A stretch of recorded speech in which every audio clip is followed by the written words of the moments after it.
mesdames et messieurs, dans Chenou Magazine, numéro Yalelo, Oyo Tozo Souhaité Bino, Bolandi Malam, Sikanyo Sobozo Kapte Biso. Nous vous annonçons déjà les éléments à suivre dans ce numéro. L'église Aseka Kalembelembe est en service juste après la dédicace 2019 sur le boulevard Triomphal. Service Ebanda qui a 21 jours de Daniel qui a pour thème la parole de l'homme de Dieu. Nous allons suivre le mot du commandant du temple concernant la clôture. Yamsala O et Kosalema déjà le samedi 2 et le dimanche 3 mars 2019. Ça sera toujours la Seka Kalembelembe. Dans la rubrique de l'ambiance de chez nous, Tokolanda Bongo, le groupe La Puissance de la Foi qui annonce un méga concert et Kozala Bongo na village Chetemba. Na date il y a 10 mars 2019, le président Émile Banza qui na micro chez nous magazine Bokolanda. Également programme, on a un autre programme concernant la Seka Kalembelembe, c'est la grande fête des Juifs, première édition aux États-Unis. Vous aurez juste l'annonce, la date, mais plus de détails. Tokozoyango la semaine prochaine, heure Tokoyamba, les commandants du temple et Bokolanda Pe Bongo, des éléments. Na rubrique Nabiso les échos d'ailleurs. L'équipe de Chenou Magazine a sillonné quelques églises de la capitale en commençant bien sûr par la Seka Vélodrome, les Kakipe Bongo, na église évangélique pour le salut des âmes et Sikani Nipe clôture ya service et Salemaki. Pourquoi pas aussi kuna na 7e rue et pas il y a évangéliste Papiliko et Zali Bongo quelques éléments Bokolanda et aussi les commandants du temple qui ont intervenu na Musala Munene kuna na Aseka Insia et pas il y a pasteur Israël qui tengue. Alors Balandina Biso restez scotché surtout branché parce que d'ici là déjà tozolanda élément moko le lenge kaka to tu connaissais bino yango déjà et pour commencer tozo kota déjà na rubrique na biso ali boso voici l'homme chez nous.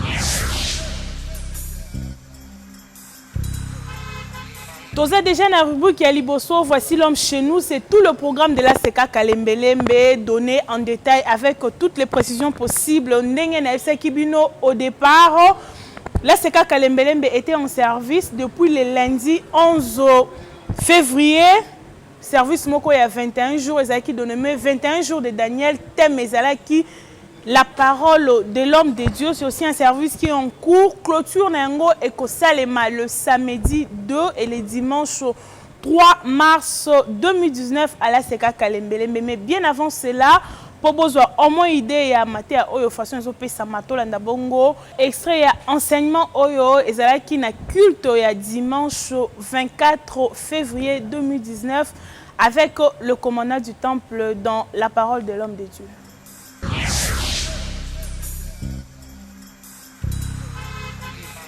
C'était l'homme naturel, oui ou non? Mais on dirait que c'est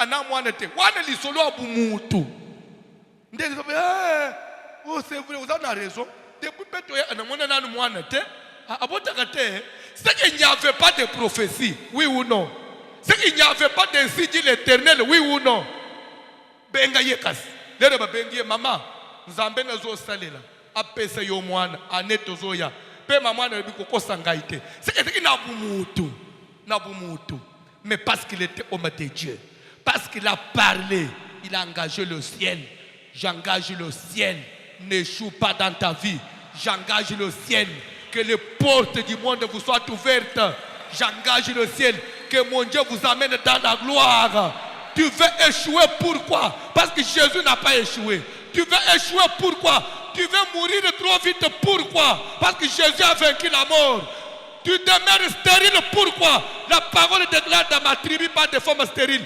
Tika semenoy, maloba na koloba, stérile mokobota ma passa. Et je déclare au nom de l'éternel Jésus que je suis en train de servir.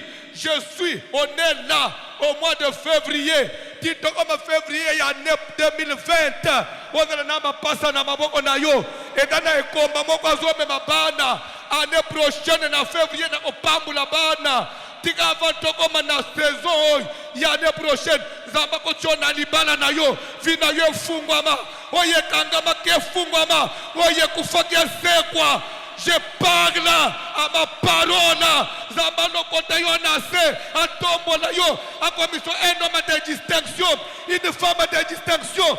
Comme je parle, Zambazo commerçant, mon kweya azongisa ye azongisa na ba voyage apambula ye lisusu. Je parle comme homme de Dieu qui n'otokoma na saison yo kozala ndengo zate le pango na yo et comme référence na avenir na kombo na Jésus kombo na yo yebana. Je le déclare comme homme de Dieu, je le déclare au nom de Jésus. Recevez la gloire, recevez la puissance.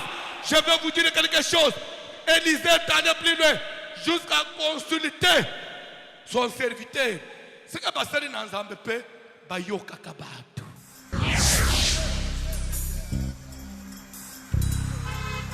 Nous sommes de retour après cet élément. C'était une façon déjà à copier Sabino idée na enseignement au Esope Sama Mikolo et à la Seka Kalembelembe. Les gens qui suivent l'émission Voici l'homme en savent déjà quelque chose. Je pense que Zubiso pour la toute première fois, ils allaient enseignement, ils allaient en cours à la Seka Kalembelembe. Clôture et Amsala Oyo Ezosalema déjà le week-end prochain.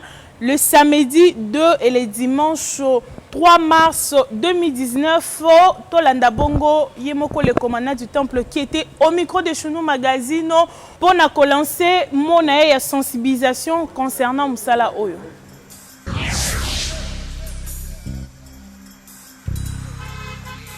Nazo lancé vraiment invitation na bande onyos place bozo landa biso ko bo sanate samedi le 2 dimanche le 3 mars à partir de 14h bisognos na seka kalembelembe la parole de l'homme de Dieu. Ce qui na famille ba loba tata mwasa loba maman loba koko loba l'homme de Dieu va aussi parler. Ce qui bango bakanga nous avons reçu mandat ya ufungola ko zangi c'était samedi dimanche la parole de l'homme de Dieu na seka kalembelembe 72 72 ou 72 72 ou 72 dans la commune de Kinshasa vraiment partir à 14h ko zangate grand service délivrance service à Biyano en cas difficile nous pour sana pour botakate pour ma mariage maladie blocage à Moussala chômage Kalembelembe 72 dans la commune de Kinshasa samedi dimanche que Dieu vous bénisse pour Koutani déjà na Kalembelembe.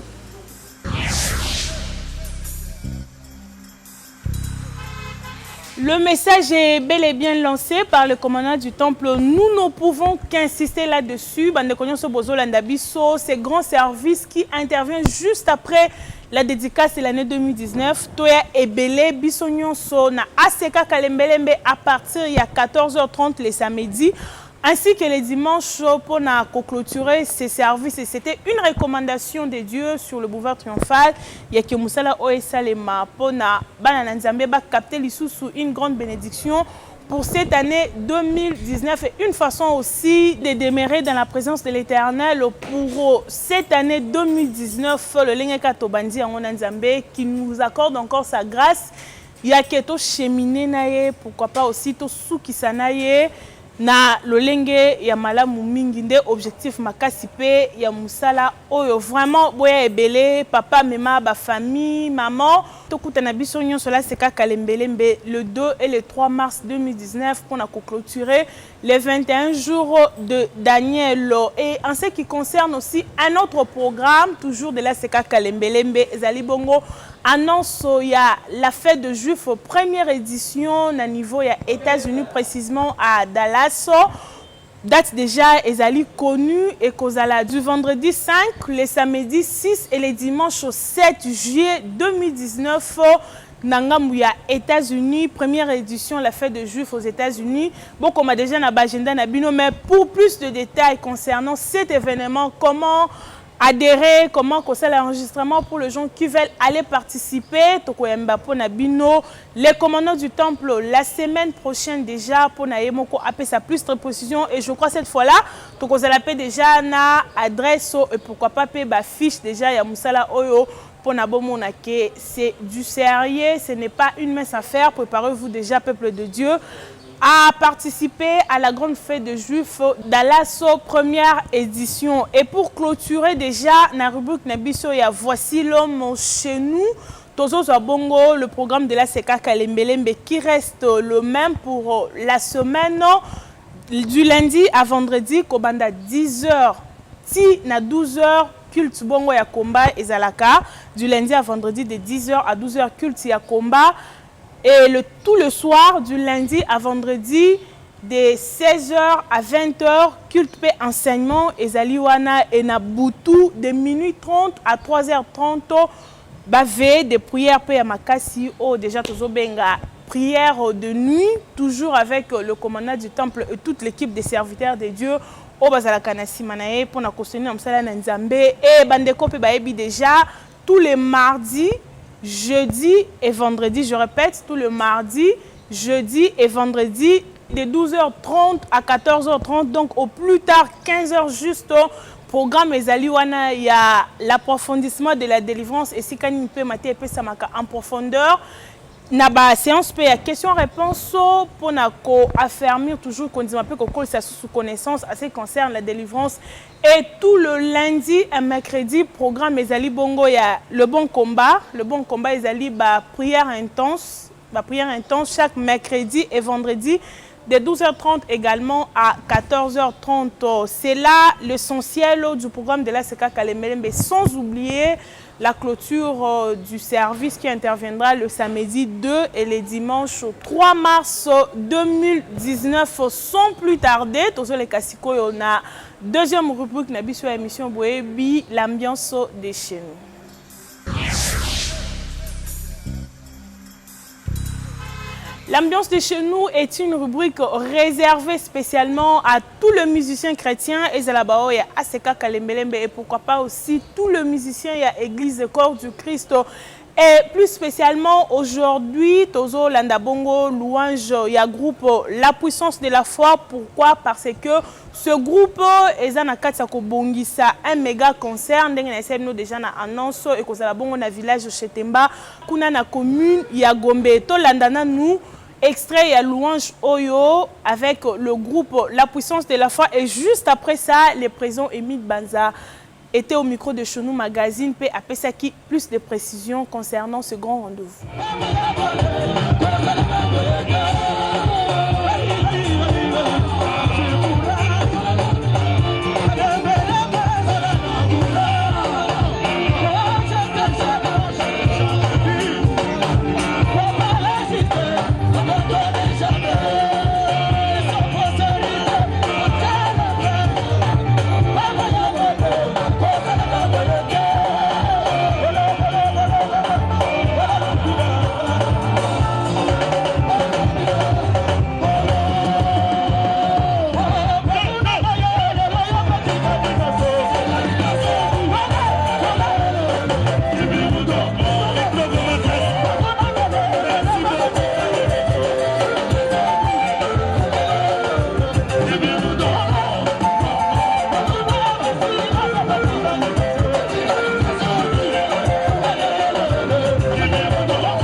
En tout cas, na pesi bino merci chez nous magazine pour la musala bosala à chaque fois au monique ezo matezo kende. Les loso kingai na ye awa na chez nous tellement que bisika nyonso makambo eleka bien il faut pe ko leka place wana. Na ye kaka na annonce moko ya concert na biso ya village Chetemba. Elingo lobake le 10 mars 2019 toza na village Chetemba. Bokonzi ya sika année ya sika album ya sika oeza bazanga mawa o to banda kozela moment yango oyo toza na village Chetemba le 10 mars 2019 eza dimanche. Village Chetemba eza wapi soko komi kaka na rond-point Forestcom o komi côté ex Grand Libulu nde place Salwana eza na bengisi bato nyonso église corps du Christ tozozela bino wana contribution ezaka muke 5000 francs ya pamba oyeka na 5000 francs na sombi biye okoti na kati vente ya CD ekozala pe sur place boya ko découvrir album ya sika oyo eza bazanga mawa papa kolemba losambo te ozana bitumba bazanga mawa banguna na yo bazanga mawa ngaye nazofutela ndako bakangi misala maboko pwete babengana nga babwakela ngai biloko libanda akeyebela umela na losambo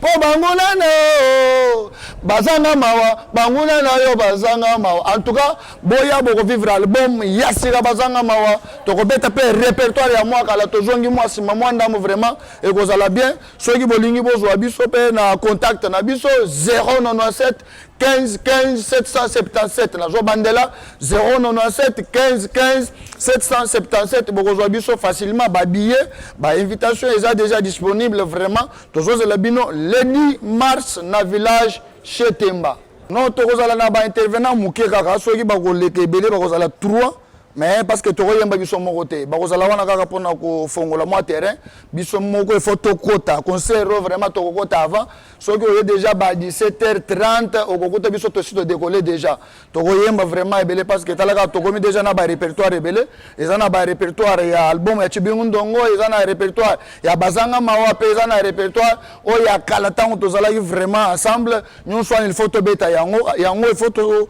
boya avant bokota pe avant po bebe se biso il y a aussi défoulé dans le répertoire na biso nyonso. Concert est le 10 mars 2019. Le 10 mars 2019 est tombé dimanche après dimanche au dimanche mususu wana nde bisika makambo eza et kobosa na te année ya sika bokonzi ya sika pourquoi pas pe album ya sika bazanga mawa merci beaucoup.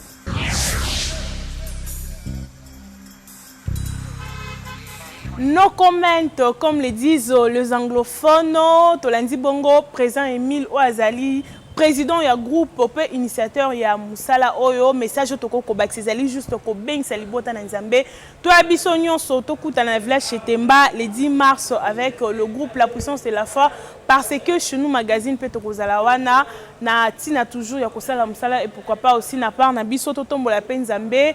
Nanzela ya mabina pelo yembo elongo na groupe La Puissance de la Foi et petit à petit déjà tozo kende na suka ya magazine na biso alelo, raison pour laquelle nous allons prendre tout à l'heure la toute dernière rubrique au Boebi les échos d'ailleurs.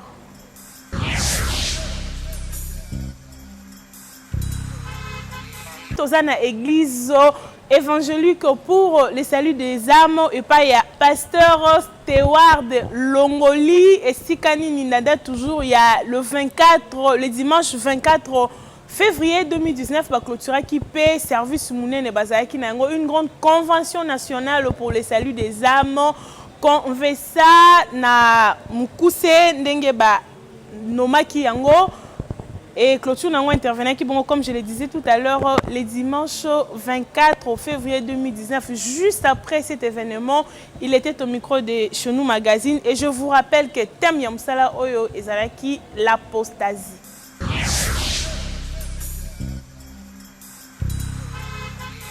Oui, merci beaucoup. Impressionnant, Ezali, il y a bien. Parce que Miloulou, l'église a totalisé 4 ans. Par rapport à ndenge to s'organiser na ba période yo mbongo ezate na boka bato to mitika ikana boka Nzambe mais ko la surprendre biso comme eza ya yemo ko na bisa que na ko forcer te ko za musala na yo zoango en charge et c'est ce qui s'est fait oyo monique jour pour jour pendant 8 soirées bato bazoya pe maté zoteama. Et surtout, le thème est apostasie. Bato va s'écarter na kondima, batiki doctrine ya malonga ya Nzambe, ba misaleli ya bango moko. Omona que na kati ya ba mangomba ba pratique ndenge na ndenge ozo kende à l'encontre de la parole de Dieu. Alors Nzambe a pesaki biso mission ya kolobela makambo wana. Tozalaki na 5 orateurs. On va parler pendant 8 jours. Et voilà, Nzambe qui fortement béni.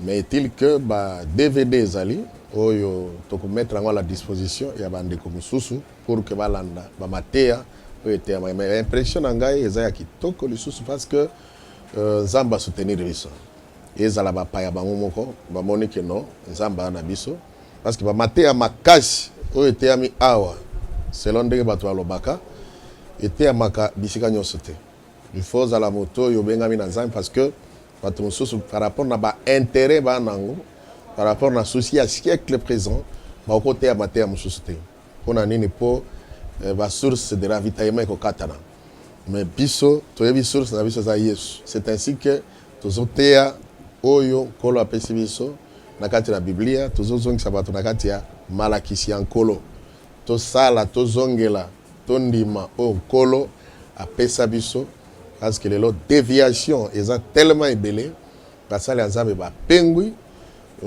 babebisi église babebisi mangomba ole bato babongo ya mitema babongo makate bakoma ba fanatique même bayebi que pasteur oyo mokambi oyo tout ça a dans le faux mais azo conspirer na ekaka parce que c'est un fanatique et abongola ne motema te mona lisanga babongo le mitema baza ndambo mais baoyo babongola mitema te wana baza tellement ebele yango somona mouvement dans la ville ba miracle ya lokuta ba prophétie ya lokuta bazui ba mai ba mafuta na place ya Yesu ba mususu ba parfum na place ya Yesu donc ba biloko kilikili otolobela ki pendant 8 jours awa oyo Nzambe asungaki biso pour que eko kozala et comme la bana na Nzambe et Zamba zoloko parce que bayoki yango et tozana impression malamu.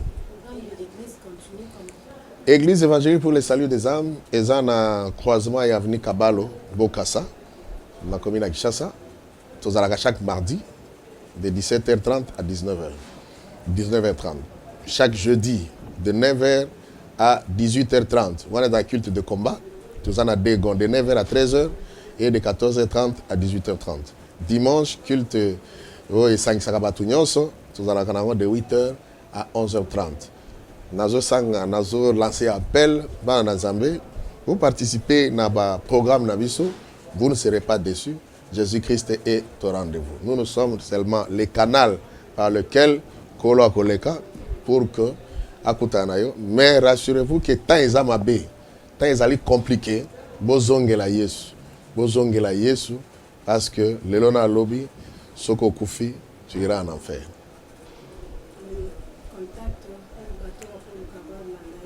Numéro de contact, Zali 0 99 99 37 492. 0 99 99 37 492. Wanogozwanga moko évangéliste Stewart Longoli, votre humble serviteur. Zamba pambola bino, kokuta na ngai nazalaka na protocole moko misclété. Kwa kokuta na ngai il faut passer na ba acrobatie belé te. Obengi tokokutana. Okozwa penga moko. Au secrétaire to condamné bango te mais ezali sali le moko yo ezomo batuna lolendo ya pamba aussi longtemps que tozali basali ya pamba Yesu bazali ko tindika yeba bato bazali kozala na ye ensemble donc soko bengi okuta moins que to lemba to yebi soko no ya mukolo tel donc vous me rencontrez directement na numéro 1 na yambaka chaque mercredi nazali awa de 11h à 15h et puis chaque vendredi de 11h à 15h. À part ça, Mikolonyo soto dans la kito yambaka Mikolonyo satana tonga tana pourquoi même dans Ndaku partout où on a besoin d'engagement je suis là mais officiellement mercredi na vendredi.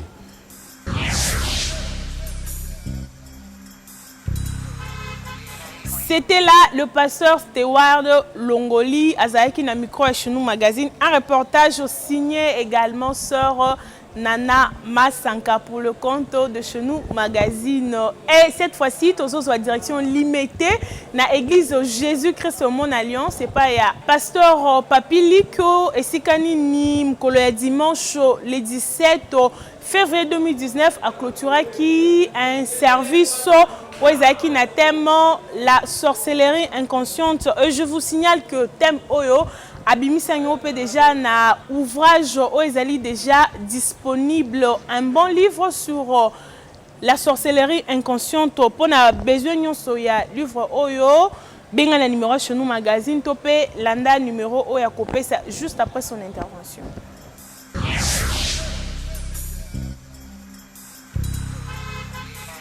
Shalom peuple de Dieu, c'est votre humble serviteur, le révérend pasteur Papi Lik Ngandou. Alors, les lots, to le belaki sur les rêves ou les songes. To yebisiba en Zambé, na mukanda ya proverbe 29, 18, to le biete. Par manque de révélation, le peuple est sans frein. C'est-à-dire, ceux qui moutoisent la révélation sur sa vie, akoyoko tambola ndenge liloba na Nzambe elongo bani. Alors to yebisi ba na Nzambe te muto aza na révélation, il peut rebondir devant tout obstacle qui peut venir devant lui. Alors nde to yebisi ba tuke mutuka oyo eza na frein tango bazo kumba yango romona que ce n'est pas un danger pour la population. Mais mutuka oyo ezangi frein, même chauffeur azo kumba à 120 à l'heure romona que akoboma bato. Alors to yebisi ba na Nzambe que les rêves ou les songes, c'est la même chose. Parce que Dieu dit dans sa parole, c'est dans les songes que l'Éternel Dieu fera ou il parlera à ses prophètes. Et c'est dans la vision que Dieu se révélera à son prophète. C'est-à-dire, Tolobi Boye. Na songe, Nzambe alobelaka mutu. Mais na révélation, Nzambe azali komi monisa et pas ya mutu. Alors on dit Tolobi que ndoto bato basalaka ezaka na 4 sources. Source ya liboso ezali epai na Nzambe. Ndenge Bible ezali koloba, Dieu parle tantôt d'une manière, tantôt d'une autre, mais on n'y prend pas garde. Pourquoi Dieu parle tantôt d'une manière ou tantôt d'une autre? 1. Nzamba zo lebela biso pona ko prévenir biso. 2. Nzamba zo lebela biso pona ko prévenir biso, ko avertir biso. 3. Nzamba zo lebela biso pona ko épargner âme na biso de la mort, parce que Dieu n'aime pas la mort d'un méchant. Alors tolobi source ya mibale ezali ko uta epai na diable, source ya misatu ezali ko uta epai ya makanisi ya mutu, source ya mine ezali ko uta na nzinga ya mutu. Alors toyebisi ba na Nzambe boye source ya malamu ya bandoto ya mutu ezali kaka o ezali ko uta epai na Nzambe, parce que ezana bato ebele bazali ko sala o tozo benga ba cauchemar. Cauchemar e uta ke epai na Nzambe te, c'est-à-dire nandakisa ozomona mutu azolala azolota azomona nyoka azobima na kati na vagin na ye pe alamuki asutuki azotoka makasi. Bandoto ya bongo ezali ba cauchemar o ezali ko uta epai na diable. To pese ba na Nzambe nandakisa na kolobete soki ozali kolota te ezali danger pona yo. Pe soki ozali kolota ozomona ke makambo wana ozolota ozo retenir yango te, c'est-à-dire il y a un envoyé du diable démon moko azoya pona ko effacer répertoire ya mémoire ya bandoto na yo. Nous sommes à l'église de Jésus-Christ mon alliance sur l'avenue Zoloko numéro 6, limité résidentiel 7e rue, référence la mosquée. Nous prions chaque mercredi dans notre kit d'enseignement. Jeudi nazalaka na intercession munene on a bengaka jeudi fardeau. Bible zoloba, venez à moi vous tous qui êtes chargés et fatigués, je vous donnerai du repos. À partir de 16h30, on est là avec les gens à l'intercession. Vendredi nous avons notre kit de combat et délivrance à 17h juste, et dimanche nous prions à 7h30 jusqu'à 10h30. Mon numéro de contact est plus 243 81 027 53 75. Plus 243 81 027 53 75. Le livre est là. Le livre est disponible à l'église de Jésus-Christ mon alliance. Ici là, il y a 3 chapitres. Comment attrape-t-on la sorcellerie inconsciente? Comment être délivré de la sorcellerie inconsciente? Et quelques orientations de la délivrance de la sorcellerie inconsciente. Que Dieu vous bénisse. Parce que par ces moyens-là, Dieu est en train de te parler. Alors le plus grand problème ici n'est pas de dire que tout ce que je rêve, ça s'accomplit. Quelqu'un peut dire Amen bien. Simplement parce que c'est un enseignement. Le grand problème ici n'est pas de dire que tout ce que je rêve, ça s'accomplit. Parce que tu dois toujours savoir les sources de tes informations ou la source de tes rêves.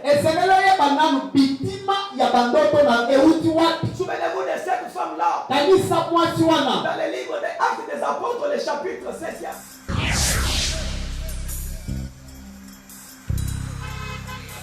C'était là l'évangéliste Papi Luc Oyakoma, pasteur, hein, comprenez. Avant, il était évangéliste, mais Dieu a fait grâce qu'il n'est plus évangéliste. Assis à commis pasteur Papi Luc na église Jésus-Christ, mon alliance. La voix de celui qui crie dans le désert, c'est l'église qui dirige le pasteur Toto Kalenga et Sikanini. Bazapé en plein séminaire, il y a 30 jours et dans ce séminaire, il n'est pas l'unique orateur, il y a deux pasteurs qui interviennent, chacun selon son programme, mais Tozoa qui est quand même la semaine passée au micro de Chenou Magazine pour nous en donner plus de détails.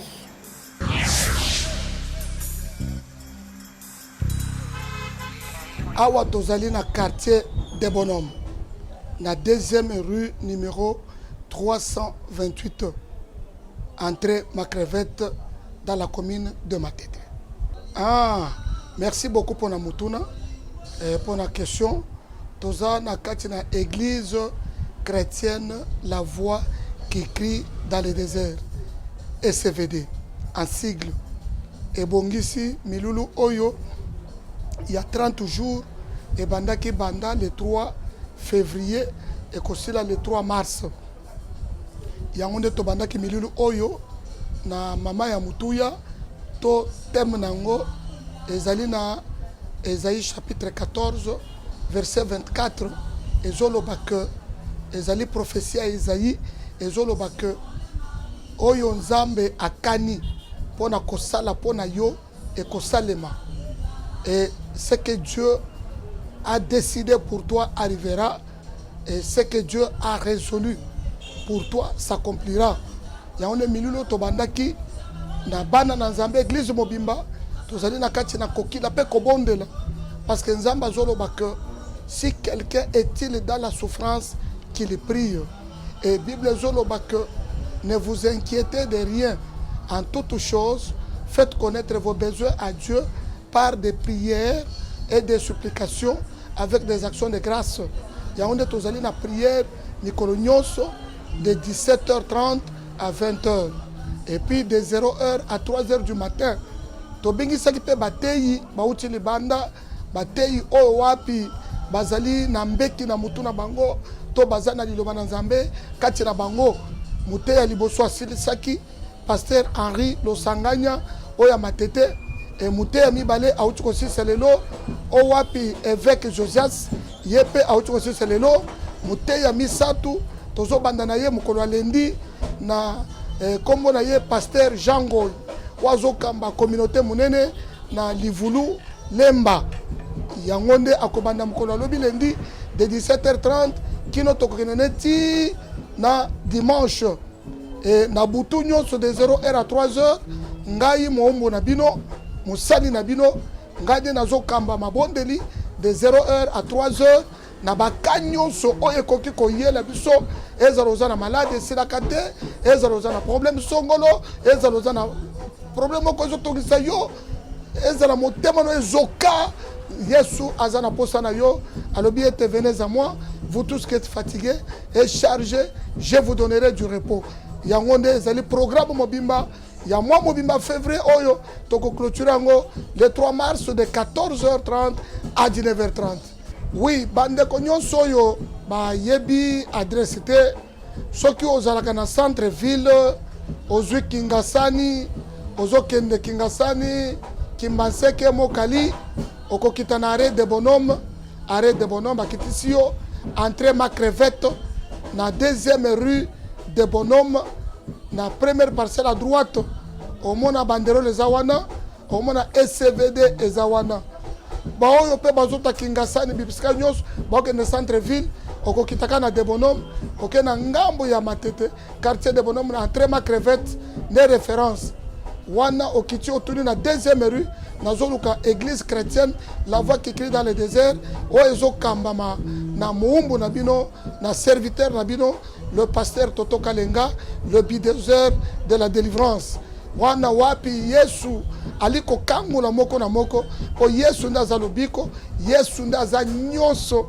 Yesu ndaza délivrance et puis ce ko lingete obenga ngai na téléphone to na ba contact na ngai nazo peso numéro mibale pamba nazali na 09 98 24 24 51 09 98 24 24 51 081 250 71 73 wana nde banimero na biso ya contact yaka ndeko na ngai totalisi yo Yesu mai te mafuta te mungwa te ebikisaka te bougie te huile d'olive te oyo abikisaka ezali kaka Yesu kombo na Yesu nde ezali final kombo na Yesu nde ezali elonga kati na bomoi na biso. Merci beaucoup. Zambe na ngai apambola bino. Les jours approchent. Dépouillez-nous des œuvres des ténèbres. Aujourd'hui, des causes autorités. Aujourd'hui, des côtés de nyonso ya diable. Oyo ezokisa motema na yo. Tala motema na yo kotanga makila. Tala motema na soka. Babeta yo ba flèche. On commis désespéré na vie. On commis limité. On a vu Gaïna Souki. Maman Osuki te. Papa Osuki te. Yesu azali. Jean le de mon récapté. Se révélera dans le dernier jour. On s'en guette. Quand elle est venue dans ce yaka. On s'en guette. Comme paye dans la force dans son monde à tenir. Jérémie l'a dit dans la lamentation. Quelqu'un comme pour gagner son monde à Moulili. Quand son corps a zoki ce qui est dans mon tête. Zambé repassé à moi. Quand tu as raison de la Zambé. Ton Zambéli n'a pas de ce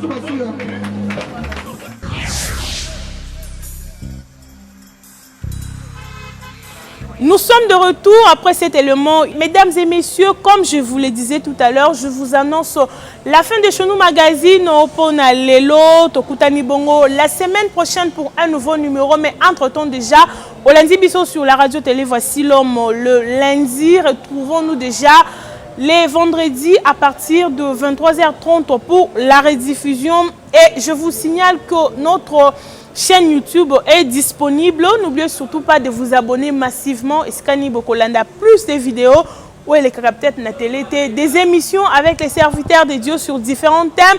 Et pourquoi pas aussi émissions na Baembi, pourquoi pas Baembi, oh nyoso basela Kanzambe Musala, il y a Kinshasa, topé en dehors de Kinshasa, il y a plein des émissions sur notre chaîne YouTube, Chenou Magazine TV, bêta juste na YouTube, Chenou Magazine TV, et abonne-toi, pose-la toujours à la page, on sait concerne l'actualité avec Chenou Magazine. Le programme, il y a États-Unis, la fête de jeux première édition, nous vous rappelons la date Ezali, le vendredi 5, le samedi 6 et les dimanches 7 juillet 2019 et Kozala Bongo, la fête de Juifs aux États-Unis et Longo, na commandant du temple, vous posez trop de questions. Ce que c'est Herbert Akoloba, Tokozala, Tokozala, point d'interrogation.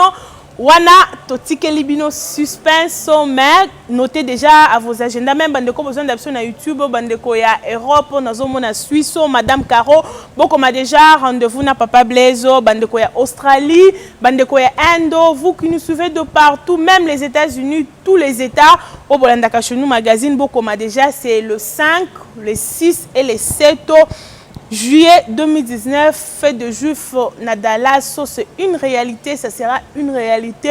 Banananzambe Nyonso, vous êtes déjà prêt pour aller célébrer le nom de Jésus-Christ de Nazareth. Je dis un grand merci à l'équipe technique qui m'a accompagné aujourd'hui. Je vois le frère Richard Ndaya, je vois sœur Nana Masanka derrière la caméra, la réalisation est bel et bien signée Léon Bilili, toujours disponible, toujours au service de l'Éternel pour vous apporter des belles images. Léon Bilili, pour le compte toujours de Chenou Magazine. Au micro, c'était votre humble servante, Sœur Berthe Ilunga. Je vous dis un grand merci pour votre confiance, pour toutes vos préoccupations, questions, suggestions. Numéro Yangwane Zali affiché au bas de l'écran. Benga Topé Komela Bisso. Un grand merci aussi à la colonne vertébrale de la RTVH et aussi à Canal Mercure, Papa Likonzi, pourquoi pas aussi d'été d'avant, Naba Konzignon sur la radio-télé, voici l'homme. Prenons rendez-vous la semaine prochaine pour un nouveau numéro. Entre-temps, portez-vous bien. Bye.